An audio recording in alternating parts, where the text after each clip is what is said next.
Morning guys, Radhe Radhe. स्वागत है मेरे आज के ब्लॉग में। तो ये सब बच्चे आज घर पे हैं। आज है दशहरा तो और हमें हटानी है आज माता रानी की चौकी भी। तो ये सब करूँगी मैं आज के ब्लॉग में। और आज है बहुत सारा काम क्योंकि विंटर के कपड़े वपड़े सब वो सब निकालने हैं बच्चों के। कुछ निकाले हैं, कुछ नहीं निकाले हैं। यहाँ पे श्री श्यामा के दर्शन आज कन्नू किशोरी बिल्कुल सिंपल तरीके से हैं। ये है इनके श्रृंगार दर्शन। तो श्रृंगार आज मैंने कुछ नहीं किया है उनका। उन्होंने कहा कि आज आपको बहुत काम है तो अब मत करो। मेरा तो हंस रहा है अब, है ना। तो कह देता है ऐसे मेरे से मन में। अब बस इनको खिलाऊंगी पराठे बना के। मूली के पराठे बनाऊंगी तो चल रहे हैं बस किचन में बनाएंगे मूली के पराठे। उसके बाद या तो इवनिंग में हटाऊंगी, अभी नहीं, मतलब हटाऊंगी एकदम से तो अभी नहीं हटाऊंगी। तो हटाऊंगी या तो इवनिंग में हटा दूंगी या फिर थोड़ी देर बाद देखती हूँ। क्योंकि जब चौकी हटाते हैं तो माता रानी के मैं कपड़े भी चेंज कर देती हूँ और उनका गेटअप कपड़ों की यहाँ पे हो रही है तय। देखो कितने सारे, मतलब ये अभी मैंने ऑलमोस्ट तो मैंने यहाँ पे रख दिया अपनी अलमारी के अंदर थोड़े से। देखो ये सारी अलमीरा मैंने इस तरीके से कर दी है। और बस अभी ये वाले जो कपड़े रह गए हैं ना हमारे जो थोड़े से कॉटन के, तो ये जाएंगे बेड के अंदर।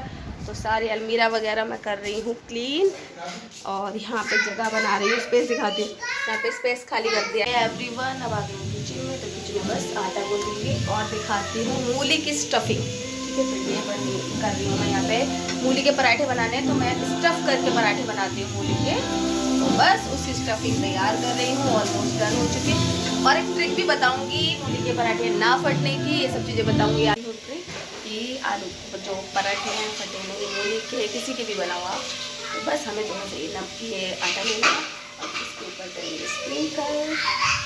मुँह में नहीं आएगा, ऐसा कुछ नहीं है, मुँह में नहीं आएगा, बिल्कुल भी मुँह में नहीं आएगा, बिल्कुल नहीं फटेंगे नहीं। अभी आपको बना के भी दिखाती हूँ। एवरीवन मैंने बना लिया यहाँ पे लोई। अब बस हम इसको देखो मैंने इसके अंदर भर दिया है मूली का स्टफिंग।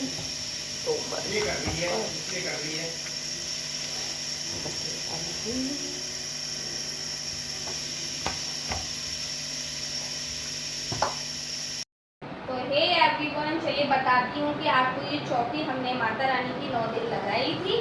तो इस चौकी को हम कैसे हटाएं बताते स्टार्ट कर लेते हैं अपनी वीडियो कि हम कैसे हटाएंगे। तो देखो सबसे पहले हमें क्या करना है, ये देखो जो मैंने ये नारियल है ये तो मैंने कल ही हटा लिया था। थोड़ी सी चौकी हिला देते हैं और हिलाने के बाद हम ये नारियल उठा लेते हैं। एकदम से नहीं उठाते हैं नारियल को। तो ये तो कल ही उठा लिया था हमने। कुछ लोग फोड़ लेते हैं पर मैंने नहीं फोड़ पाई थी, मैं लेट हो गई थी। कोई नहीं, हम अपने घर में भी इसको बाद में फोड़ लेते हैं, हमेशा से यही होता है हमारे यहाँ।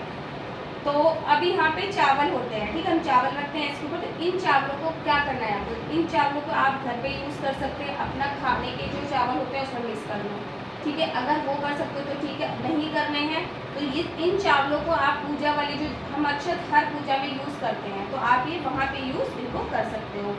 तो ये चावल की बात हो गई। अब यहाँ पे जो हमने ये जो आम का है पत्ते लगाते हैं, तो इस आम के पत्तों को तो हमें विसर्जन ही करना है।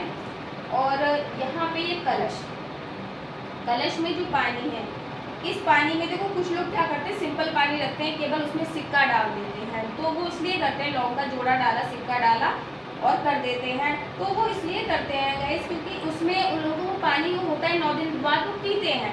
लेकिन मैं ऐसा नहीं करती हूँ। मैंने इसके अंदर पुष्प डाला है, इत्र डाला है और लौंग का जोड़ा डाला था, पान के बतासे डाले थे।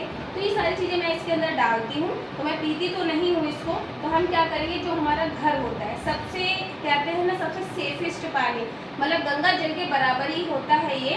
तो इसको हमें क्या करना है, पूरे घर में अपने छिड़काव हम इसका कर सकते हैं और बचे हुए जल को हम किसी भी पौधे में डाल देंगे। ये ज्वारे जो हमने ज्वारों का तो विसर्जन ही होना है क्योंकि ज्वारे हम देखो हमारे यहाँ तो एक मंदिर होता है, तो मंदिर में हम सब लोग वहीं रख के चले जाते हैं। तो हम भी इन ज्वारों को वहीं रख के चले आएंगे आज, ठीक है। तो ये सारी चीज़ें बस होती हैं, ज़्यादा कुछ नहीं। बस माता की चौकी अभी नहीं हटा रही हूँ, अभी हटाऊंगी क्योंकि पहले मैं माता के कपड़े जो है चेंज करूँगी।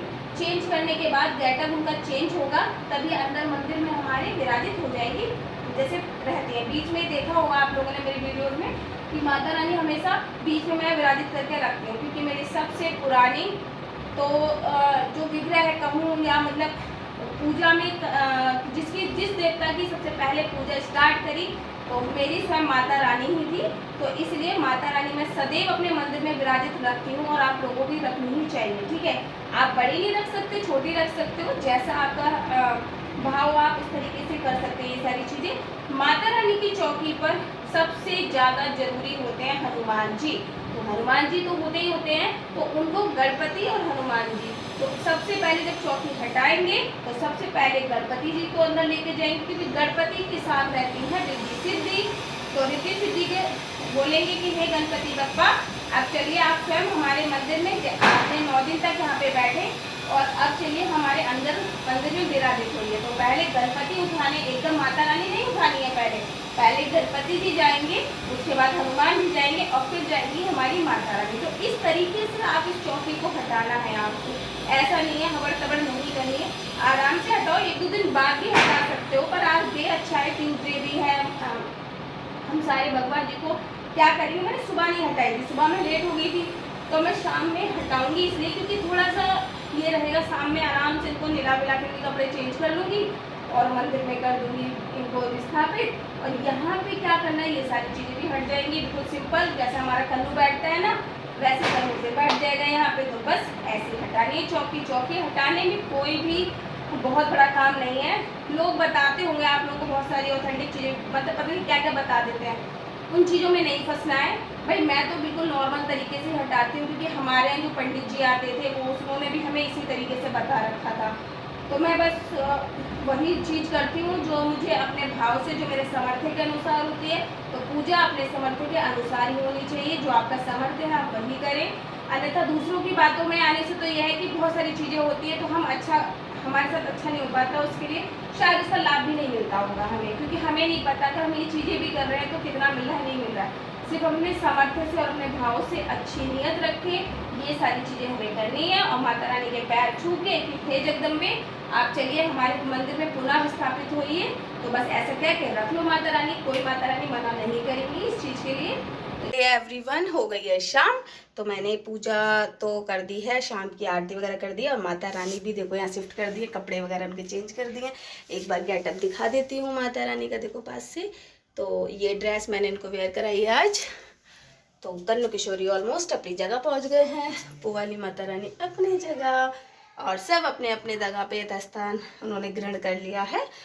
और दीपक जल रहा है, देखो यहाँ पे मैंने पूजा आरती कर दी है। और किशु तो बैठ गया है जहाँ बैठता है हमेशा। किशु अपनी जगह पहुँच गया है। और अब हम जा रहे हैं, थोड़ा दशहरा है ना, तो बच्चों को लेके कहीं घुमाने। तो चलो चलते हैं, देखते हैं क्या मिलता है कैसा है। वैसे तो मैं जाती नहीं बहुत भीड़ भाड़ में, लेकिन बच्चे जिद कर रहे हैं तो जा रहे हैं। तो चलो अब चलते हैं। दक्षु हमारा ये सब तैयार हो गए हैं जाने के लिए, है ना दक्षु? हाँ, हम सब घूमी, हाँ मेला जा रहे हैं, ये सब घूमी करने। मम्मा एक भूत वाला मास्क लेंगे हम। हाँ, ये भूत वाला मास्क लेंगे। मैं लूंगा हनुमान वाला। ये हनुमान वाला मास्क। दक्षु चलेगा ना घूमी करने? मैं कार वाला झूलूंगा। चलो चलते हैं।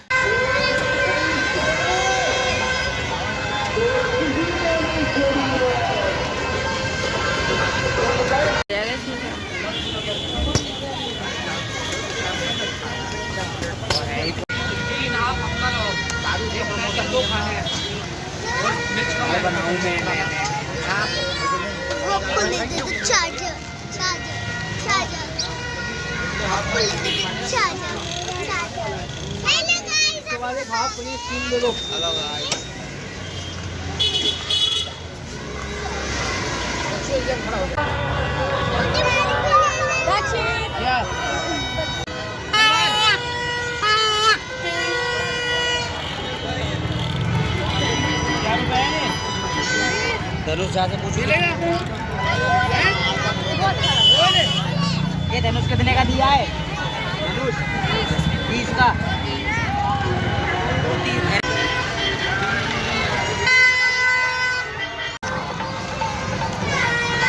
आ गई हूँ मैं मेला घूम के, बच्चों को घुमा के, और कान्हा किशोरी के लिए ये लाई हूँ कन्नू के लिए। कन्नू लो, ये आपके लिए लेके आई हूँ मैं। तो मुझे इससे अच्छा गिफ्ट लगा नहीं आज के दिन, तो मुझे लगा कि बस मैं यही दे देती हूँ आज अपने कान्हा को गिफ्ट। तो यहाँ पे कन्नू पकड़ो, आज मुरली हटा के ये पहना देते हैं। एवरीवन देखो तो कान्हा हमारे बने हैं आज राम जी। इनको मुझे लगा इससे अच्छा गिफ्ट कुछ हो नहीं सकता था, तो मैंने यही दिया है। तो बस इसी के साथ आप सभी को दशहरे की हार्दिक शुभकामनाएं, और यहीं करूंगी अपने ब्लॉग का एंड। तो आप लोग मुझे सब्सक्राइब करा करो, लाइक करा करो, कमेंट करा करो, और सब्सक्राइब और शेयर तो ज़्यादा से ज़्यादा करो गाइस, जो कि सपोर्ट करो मेरे चैनल को, जिससे मैं बहुत सारी अच्छी अच्छी वीडियोस आपके लिए कंटेंट अच्छा लेके आ पाऊँ। तो बस यही करेंगे एंड बाय बाय, जय सिया राम।